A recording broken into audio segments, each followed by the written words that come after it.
Good morning, students. Beta, this is your second lecture for the chapter tissues. Okay. So, in our previous section, we have just distinguished different types of tissues. ठीक है ना? On the basis of their ability of division, then on the basis of their structure. ठीक है? We have just seen outlook of meristematic outlook of all type of tissues, plant tissues basically. ठीक है. So in this section I am going to explain you meristematic tissues. ठीक है. Today we will do only meristematic tissue. Understand? So what happens? What are meristematic tissues? These are certain tissues which have ability of division. They just divide and divide and divide and divide. ठीक है ना? वो बार बार क्या करते हैं? Divide करते हैं. आगे बात समझ में. इसके अलावा उनका कोई काम नहीं. They didn't have any other functions. आगे बात समझ में. ठीक है. तो देखो cells of meristematic tissue divide continuously. That is very important. ठीक है. They divide continuously and help in increasing the length and girth of the plant. ठीक है. देखो आपने सभी ने देखा है कि प्लांट क्या करते हैं, लगातार क्या करते हैं, ग्रो करते हैं कि नहीं. अगर कोई भी पार्ट आपने तोड़ लिया प्लांट का तो फिर से रीग्रो हो जाता है. ठीक है. वो क्यों होता है? क्योंकि उसमें स्पेशल टाइप के टिश्यू होते हैं जिनको क्या कहा जाता है, मेरिस्टेमेटिक टिश्यूज कहा जाता है. आगे बात समझ में. तो देखो मेरिस्टेमेटिक टिश्यू वो होते हैं जो प्लांट की या तो लेंथ इंक्रीज करने में जो है हेल्प करते हैं. ठीक है. या प्लांट की गिर्थ मतलब मोटाई, चौड़ाई. ठीक है. तो they help the plant either to increase the length और to increase the girth of the plant. आगे बात समझ में. ठीक है. अब देखो कैरेक्टरिस्टिक्स ऑफ मेरिस्टेमेटिक टिश्यू की जहां तक बात है, यानी कि मेरिस्टेमेटिक टिश्यू के जो सेल्स होते हैं उनमें क्या प्रॉपर्टी होती है, ऐसा क्या होता है कि वो लगातार डिवाइड होते रहते हैं. ठीक है ना. तो आपके कॉम्पिटिटिव एग्जाम्स में कई बार पूछ लिया जाता है. हालांकि थ्योरेटिकल में बहुत रेयर आता है क्वेश्चन, बट फिर भी कॉम्पिटिटिव एग्जाम्स के लिए इम्पोर्टेंट है. सबसे मेन बात कि सारे के सारे सेल दिखने में एक जैसे होते हैं. Cells are similar in structure. ठीक है. चाहे वो स्फेरिकल हो, ओवल हो, पॉलीगोनल हो, जनरली आइसोडायमेट्रिक बोल देते हैं इनको. ठीक है ना. इसके अलावा देखो इनकी जो सेल वॉल होती है, ठीक है, इनकी जो सेल वॉल होती है बहुत ज्यादा थिन होती है, क्योंकि देखो इनको प्रोटेक्शन का काम नहीं करता. आगे बात समझ में. देखो अभी जो जितने भी टिश्यू पढ़ाएंगे बेसिकली डिफरेंट सेल वॉल को लेकर आएगा, तो आपको सेल वॉल हर एक की जो है पॉइंट में ध्यान में रखनी है. समझ में आ गई बात. ठीक है ना. तो यहाँ पे आपको ध्यान में रखना है कि जो सेल वॉल है वो सेलुलोज से बनी हुई है और थिन होती है. सेकेंडरी सेल वॉल यहाँ पे एब्सेंट होगी, सिर्फ प्राइमरी सेल वॉल होती है. नेक्स्ट है कॉम्पैक्टली अरेंज सेल्स होते हैं जनरली. ठीक है ना. इसके अंदर बेसिकली जो है इंटरसेलुलर स्पेस जनरली एब्सेंट होता है, बट कुछ जगह पे हो भी सकता है. ठीक है. हम क्लियर कट मना नहीं कर सकते हैं, बट हो सकता है. आगे बात समझ में.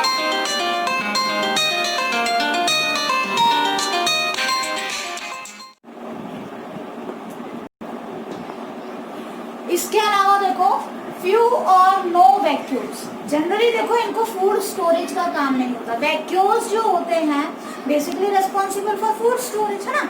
हमने पढ़ा है पहले भी.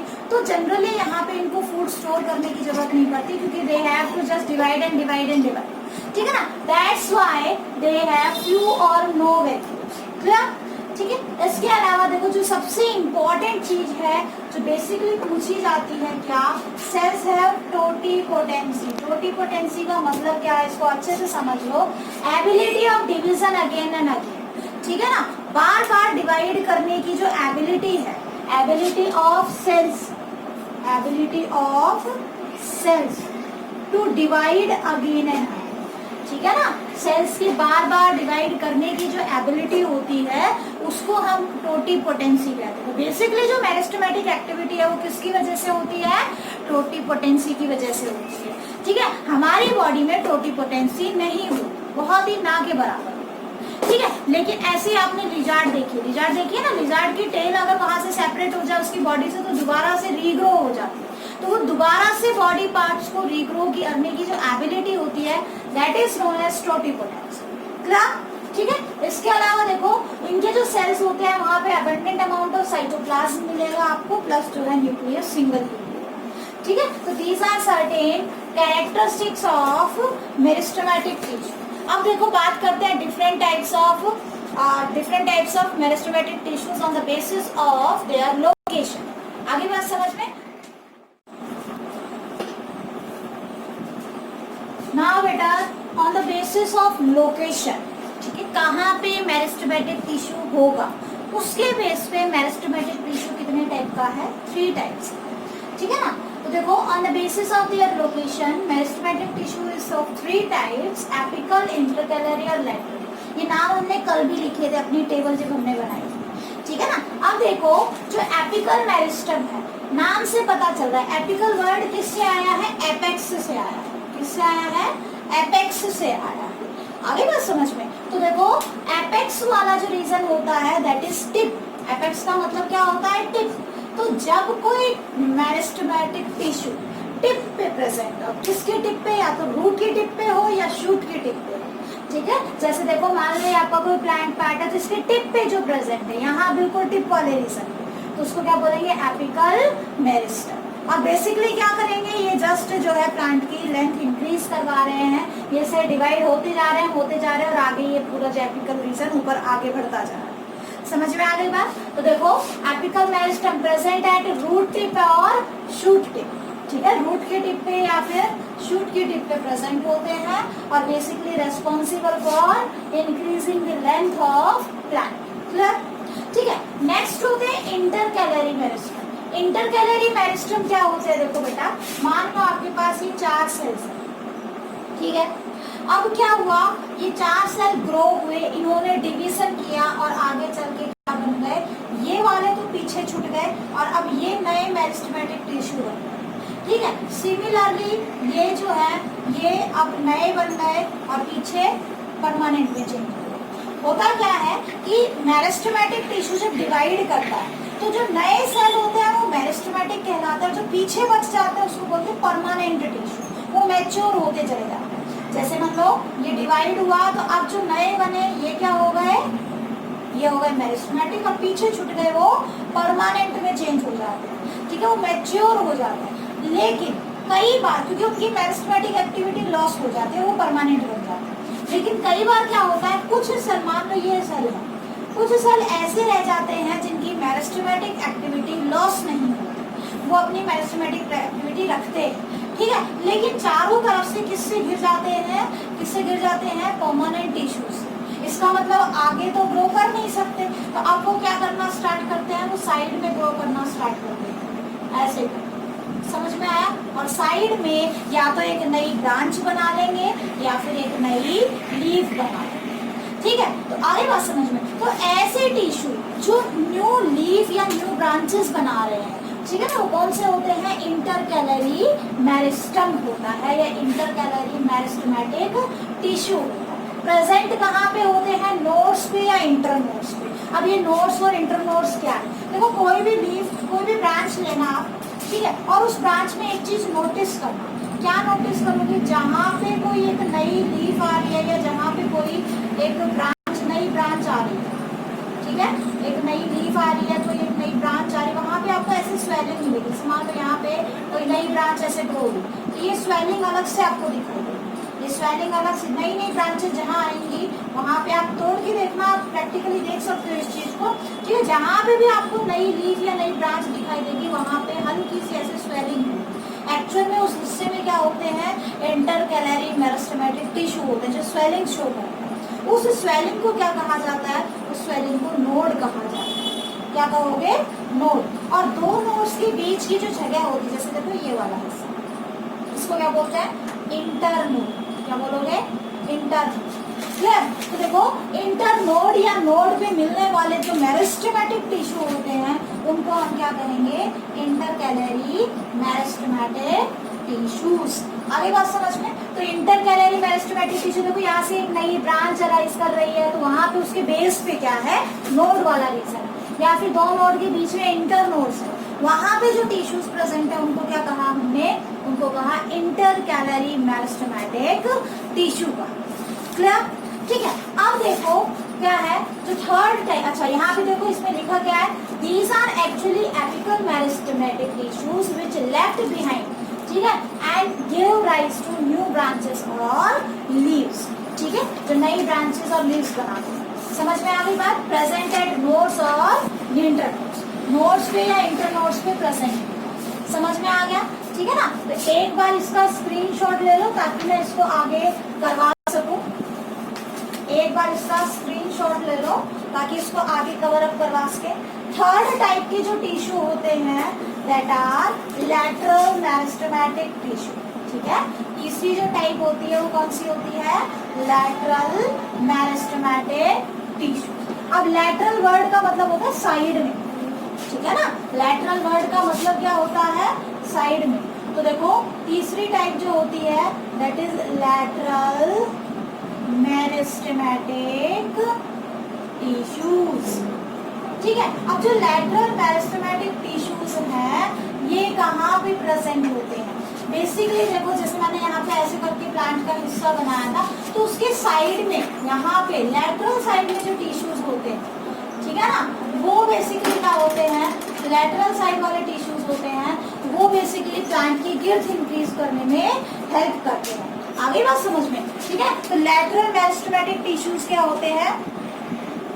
कैसे लिखोगे? Present at lateral sides of mature branches। Generally जो है ये ब्रांचेस कह लो या मैच्योर स्टेम कह सकते हो आप। ठीक है ना? जनरली जैसे जो प्लांट ओल्ड होता है उसमें जो है आपको लैटरल मेरिस्टेम मिलेगा। है क्या ये चीज? देखो नॉर्मली जब प्लांट यंग होता है तो वो लंबाई उसकी बढ़ती है। जैसे जैसे प्लांट ओल्ड होता है, ठीक है ना, जैसे जैसे प्लांट ओल्ड होता है तो उसकी ये साइडवेज गिर्थ बढ़ती है। तो एक्चुअल में क्या होता है कि लैटरल मेरिस्टेम जो होता है ना, ये वाला लैटरल मेरिस्टेम होता है, ये लैटरल मेरिस्टेम साइड में क्या करवाता है? नए टिश्यू बनवाता है। मान लो जैसे ये नॉर्मल थी, नॉर्मल मोटाई थी किसी पर्टिकुलर प्लांट की, ठीक है ना, अब यहाँ पे साइड में क्या मिल गए? लैटरल मेरिस्टेम है, पहले से प्रेजेंट है। इन्होंने क्या किया? यहाँ पे चारों तरफ क्या बना दी? इस तरीके से क्या बना दी? और सेल्स बना दी और ये प्लांट की मोटाई बढ़ गई, है ना? तो ऐसे करके क्या करते हैं? ये प्लांट की मोटाई बढ़ाते हैं। ठीक है ना? They are basically responsible for increasing the girth of plant. ठीक है, किसके लिए रेस्पॉन्सिबल होते हैं? Responsible for increasing girth of plant। ठीक है, प्लांट की मोटाई बढ़ाने में हेल्प करते हैं। आगे बात समझ में? अब जो बता रही हूँ दैट इज वेरी इंपॉर्टेंट बेटा। क्या कि देखो अगर हम बात करें किसकी नोट में डाल लो, देखो प्लांट में क्या होता है? दो टाइप की ग्रोथ होती है। ठीक है ना? एक तो होती है प्राइमरी ग्रोथ और एक होती है सेकेंडरी। ठीक है ना? प्लांट्स के अंदर क्या होता है? Plants show two types of growth. आगे बात समझ में? Two types of growth. तो टू टाइप्स ऑफ ग्रोथ कौन कौन सी होती है? देखो एक तो होती है प्राइमरी ग्रोथ। ठीक है, first one is primary growth. Primary growth का मतलब क्या होता है? यानी कि ऐसी ग्रोथ जो बेसिकली लेंथ को इंक्रीज करती है। ठीक है ना? Primary growth. ठीक है, प्राइमरी ग्रोथ में क्या होगा? Basically it increases the length of plant. It increases length of plant. समझ में आ गई बात? ठीक है, तो बेसिकली जो आपके एपिकल मेरिस्टेम है, ठीक है ना, apical and intercalary meristem,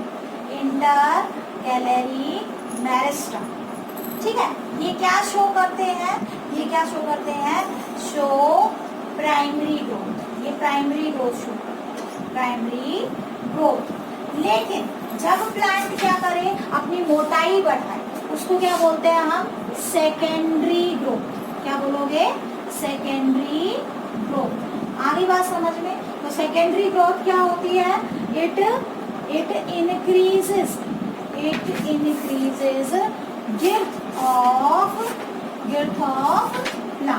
plant की गिर्थ इंक्रीज करता है। ठीक है ना।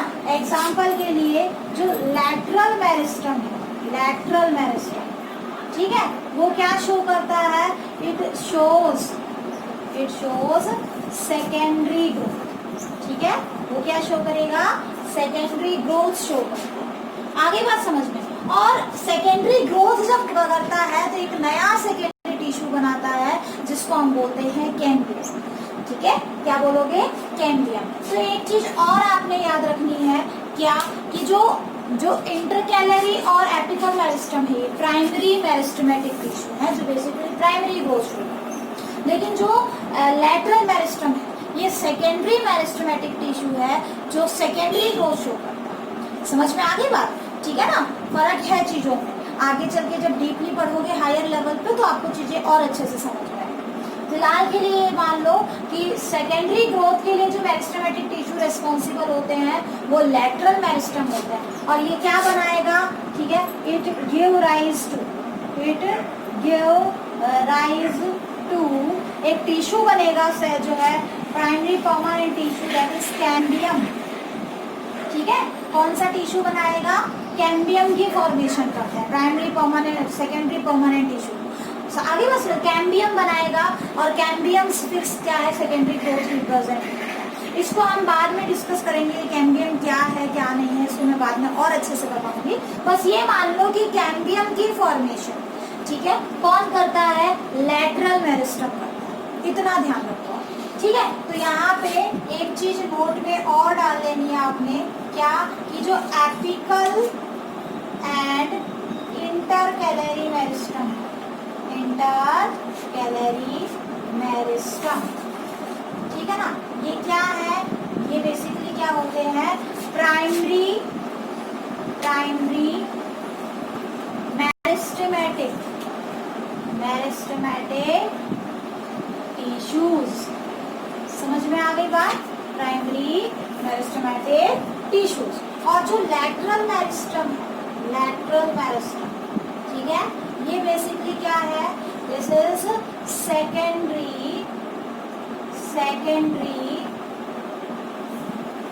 मेरिस्टमेटिक टिश्यू, है तो मेरिस्टमेटिक ही, ठीक है ना, एबिलिटी ऑफ डिवीजन तो है, लेकिन ये बेसिकली मोटाई बढ़ाने में हेल्प करता है। आगे बात समझ में। तो आज के लिए हम मेरिस्टमेटिक टिश्यू ही कर लेते हैं, इसको अच्छे से स्क्रीनशॉट ले लो। कल के लेक्चर में हम सिंपल परमानेंट टिश्यूज पढ़ेंगे, ठीक है, कल के लेक्चर में सिंपल परमानेंट टिश्यूज पढ़ेंगे। आगे बात समझ में, ठीक है ना। तो that's all for today's lecture, thank you.